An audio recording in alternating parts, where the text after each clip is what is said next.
जिला कांग्रेस कमेटी द्वारा कार्यकर्ता सम्मेलन एवं होली मिलन समारोह का आयोजन किया गया हनुमाना में। खबर मध्य प्रदेश की, जहां आपको बता दें रीवा लोकसभा चुनाव को लेकर विधानसभा मऊगंज के हनुमाना में आयोजित कार्यक्रम हुआ, जहां कार्यकर्ताओं में भरा गया जोश। वहीं निराश होने की जरूरत नहीं है, कांग्रेस की नींव सुनिश्चित है। इस दौरान जहां आपको बता दें मऊगंज विधानसभा के हनुमाना में कार्यक्रम का आयोजन किया गया।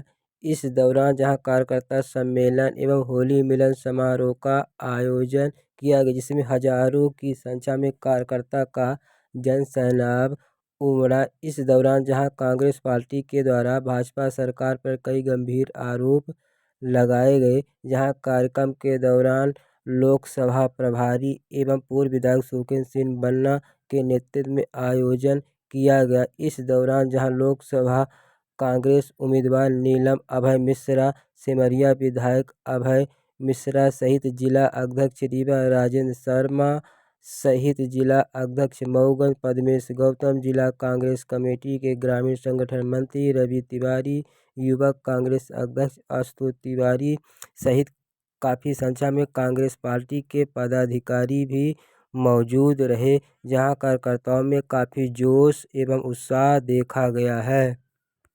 कार्यकर्ता सम्मेलन एवं होली मिलन समारोह के दौरान जहां लोकसभा चुनाव की रूपरेखा भी तैयार की गई है, इस दौरान जहां काफ़ी संख्या में लोग भी मौजूद रहे। आज कार्यकर्ता सम्मेलन का आयोजन किया गया मऊगंज विधानसभा, क्या कहना और आगामी लोकसभा चुनाव की चर्चा की गई? जी बहुत अच्छा था और सम्मेलन था। ये संगठन को मजबूती और हम सब एक होकर एकजुट काम करेंगे और कांग्रेस पार्टी को बीजेपी प्राप्त होगी। क्या कारण है कि आप भारतीय जनता पार्टी छोड़ करके और कांग्रेस ज्वाइन किए और कांग्रेस ने आपको प्रत्याशी बनाया? भारतीय जनता पार्टी में मैं विधायक थी, 2013 में चुनी गई थी, लेकिन अपने ही सत्ता पक्ष में होने के बाद कोई भी अपने क्षेत्र का विकास हम लोग नहीं कर पा रहे थे, इसलिए मैंने पार्टी को छोड़ा। आगामी लोकसभा चुनाव के लिए क्या मतदाताओं के लिए क्या अपील करना चाहिए?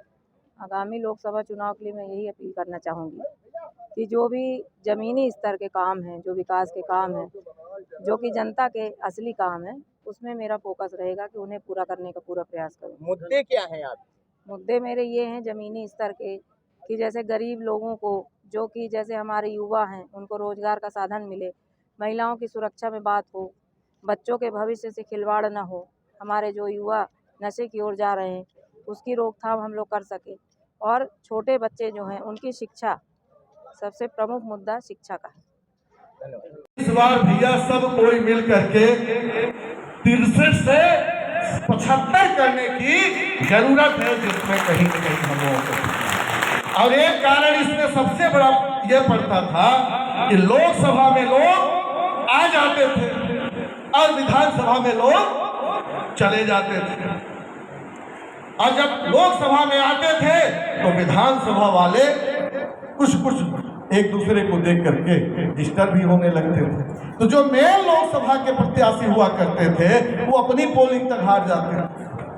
तो इस बार हम समझते हैं कि वो भी दिक्कत नहीं है, जो छोटी मोटी कहीं दिक्कतें हैं वो सब दूर हैं, बहुत दूर हैं, अभी आती जाती रही। इस बार सिर्फ एक ही आप सबके मन में संकल्प होना चाहिए कि सारे सहयोग आपके साथ, और सारा मुद्दा आपके साथ, और सारा संगठन आपके साथ, और सारे कार्यकर्ता आपके साथ हैं। इस बार हम सब पूरा प्रयास करेंगे कि निश्चित रूप से कांग्रेस की वोट मऊगंज में, वैसे भी अभी हमारे अध्यक्ष जी ने बताया कि रीवा जिले में 8 विधानसभा में सबसे ज्यादा परसेंटेज अगर कहीं का बेहतर रहा तो मऊगंज का रहा, चाहे परिणाम जो भी रहा हो।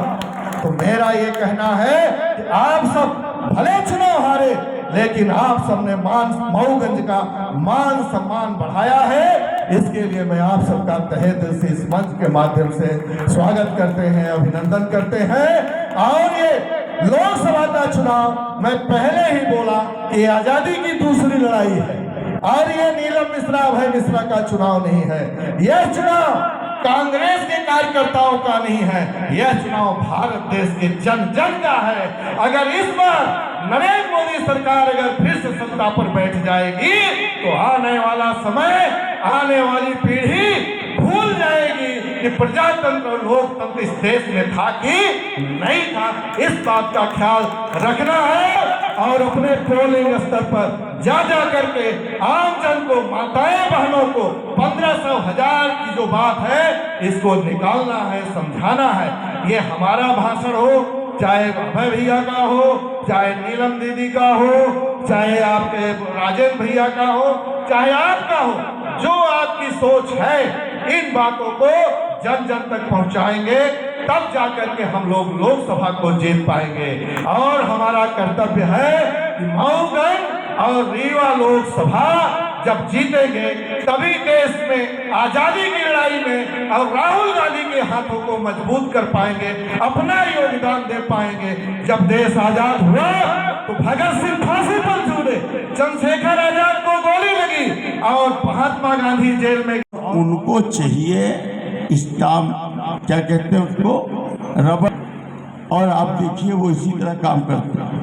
पहली बार जब जनार्दन मिश्रा जी को टिकट मिली तो इन्होंने क्या बोला कि हमारे घर में टठिया नहीं आए, हमारे साइकिल नहीं आए, हमारे झोपड़ी नहीं आए, हमारी दीदी कहा थी कि तय छूछी तो का कौन पूछी। ये सब डायलॉग याद है कि नहीं याद है? फिर बोले कि हम हर साल अपना हिसाब देंगे। फिर कहीं कि कोई बिजली काटने आए, जब कांग्रेस की सरकार रही तो कुल्हाड़ी से पैर काट लेना। फिर एक सांसद होके मंच में खड़े होके कहना कि 15% कमीशन उचित है, ये लेना चाहिए। याद है कि नहीं याद है? जब तुम चुनाव लड़े थे तब तो तुम बताए थे कि मैं हरिश्चंद्र का भी पिता हूँ, हरिश्चंद्र से ज़्यादा ईमानदार। अब कहाँ गई ईमानदारी? इस तरह के कभी कहेंगे पैर काट लेना, कभी मतलब महिलाओं के बीच में बैठ के क्या बोलना है क्या नहीं बोलना है, मंच में कोई प्रश्न कर दे तो उसको गाली गलौज करना है। पान और काम हो जाता है, फिर सांसद जी के पास जब कोई जाता है, जब वो चुनाव जीत जाते हैं, फिर जब कोई काम लेके जाता है तो फिर वो कहते काहे हमका वोट दिया है, मोदी का दिया है, तो मोदी से काम करवा ले। और इस समय आप सबने देखा होगा कि वो जो मंच से कोयल की बोली बोलते हैं, जो कूकी बोलते हैं, तो कूकी का क्या मतलब है? पुराने जमाने के लोग बताया करते थे कि कूकी का मतलब है कि सामने वाला छुप जाए, लुका छुपी का खेल खेलते। तो मतलब एक प्रकार से वो आपकी हंसी उड़ाते हैं, जनता की हंसी उड़ा रहे हैं वो, कि तुम ऐसे हो कि हमको वोट दोगे ही, चाहे हम कोयल बन जाए चाहे हम तोता बन जाए। और उनको कोई विकास की बात कभी नहीं करनी। आप सब भी जानते हैं, यहाँ पर सब लोग बैठे हुए हैं, आप लोग बताइए कभी सांसद जी ने अगर कोई भी विकास की बात की हो, कभी भी किसी को 2000 रुपये की भी राशि दे दी हो, या किसी की बच्ची की शादी में दे दी हो, या किसी विधानसभा में एक हैंडपम्प लगवा दिया हो, तो आप लोग बताइए 5 करोड़ रुपए सांसद निधि मिलती है सांसद को साल में। अगर चाहते तो 50-50 लाख रुपए हर विधानसभा में दे सकते थे, हर विधानसभा में दे सकते थे, और हर विधानसभा का बहुत सारा काम हो जाता है जो हमारे पिछड़े काम। तो ये इस विकास की बात करिए कि ये विकास हमारे यहाँ का कब होगा? हमारे बच्चों का भविष्य खतरे में जा रहा है, रोजगार युवाओं को नहीं मिल रहा है, हमारे युवा जो है वो नशे की ओर जा रहे हैं, मजदूर वर्ग अपने बच्चों को पढ़ा नहीं पा रहा है क्योंकि इतनी महंगाई है। 400-500 रुपए की वो मजदूरी कर रहा है बेचारा, वो खाना खिलाएगा बच्चों को कि पढ़ाई कराएगा? बच्चों का भविष्य खतरे में है। भाजपा की सरकार ये सोचती है कि शिक्षा बंद कर दो, सारी नीति इनकी बंद कर दो, ताकि ये मजबूर होकर हमको वोट देंगे। और जो कांग्रेस वालों को बुला रहे हैं, जैसे लोग कह रहे हैं कांग्रेस को बुला रहे हैं, वो यही सोचते हैं कि हम इनको सबको एक कर लें ताकि विपक्ष में कोई आवाज़ ना उठा सके। और कुछ दिन में हिटलर शाही चालू, अभी भी चालू है।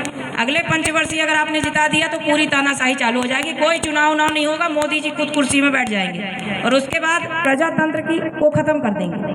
लोकतंत्र भी हमारा खतरे में आ ही गया है, संविधान आप सबको मालूम है। और प्रजातंत्र, प्रजा को किसी को अपनी बात रखने का अधिकार नहीं रह जाएगा अगर आप लोग इसी टाइप से उनको आंख मूंद के और वोट देते रहे। और आप सब खुद ही